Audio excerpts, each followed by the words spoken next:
Hello and welcome to Oxford Analytica's video briefing. I'm Senior Middle East Analyst Alison Baily, and I'm joined today by our North Africa Analyst Katerina Fytatzi to talk about the situation in Libya. We've had some very dramatic developments happen in Libya over the past week. Could you just talk us through them? Yes. Well, on Sunday we had the release of a very dramatic video from extremists affiliated with the Islamic State group, who released a video showing the beheadings of 21 Egyptian Christians in Libya. This was obviously very dramatic and traumatic for Egypt in particular, who the following morning carried out strikes against Islamic State positions, mostly in Derna, which is their base. However, this poses quite a few problems, with the exception of the obvious one about the Islamic State. Libya is not a fully functioning state. At the moment, it has two competing governments, neither of which can claim full legitimacy. This poses a problem about the legality of the intervention. Obviously, Libya should be a sovereign state that should not be invaded by a third party. But since it does not have a functioning government, and Egypt has been supporting the government based in the east, they would argue that they had the authority to do that. So how does this affect the divisions between the two sides? I know Libya, we've got these divisions between the governments that you talk about.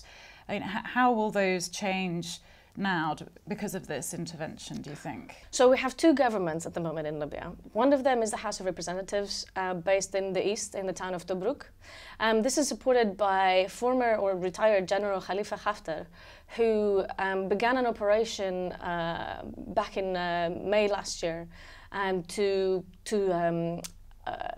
protect people from Islamist extremist militias who had been carrying out a campaign of assassination against security forces and civilians and civil society and so on. The campaign is called the Dignity Campaign, or Karama in Arabic.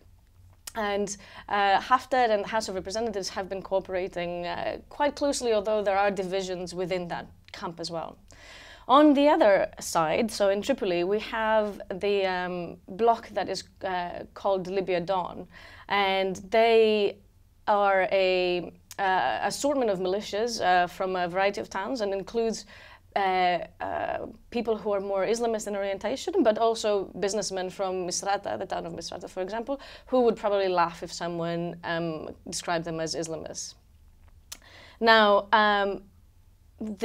how does the Islamic State fit into all of this? The fact that we now have two competing governments with a variety of militias, neither of which has full control over the Libyan territory, means that spoiler elements can actually take advantage of this and set up bases and carry out operations from there. So in fact, it was the Egyptian strike that had quite profound domestic implications in Libya. The day after the Egyptian airstrikes, the Libya Dawn faction carried out an airstrike against a town affiliated with the Dignity camp. That was the town of Zintan. So you can see how external intervention is already playing into local power politics and the balance of power between the two camps. So how might any decision that the UN Security Council makes about intervention affect the prospects for that? Well, that's quite significant, actually. The government that is asking for UN help is the one based in the east, with the help of Egypt. And as we've seen, they are allies, or at least Egypt is supporting that particular faction. Now, they didn't go so far as actually asking for UN intervention. What they did ask was for the UN to lift the arms embargo against Libya in order to help the eastern-based government to fight against terrorism.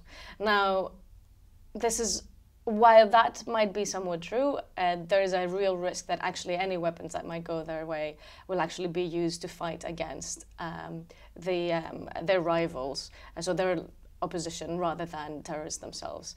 In fact, if anything, what needs to be done, and what I think people would be waiting for, is for the UN-led dialogue between all the factions to lead, hopefully, to a unity government.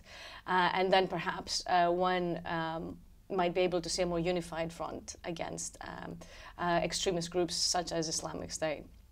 But that will be a very long and drawn-out process, which will have to include the militias, along with the politicians and municipal councils and a variety of stakeholders, which at the moment are very disparate and will need to be brought together in the absence of any institutions that can actually help hold them together. So the outlook for Libya would be one long and drawn-out and a very steep struggle ahead.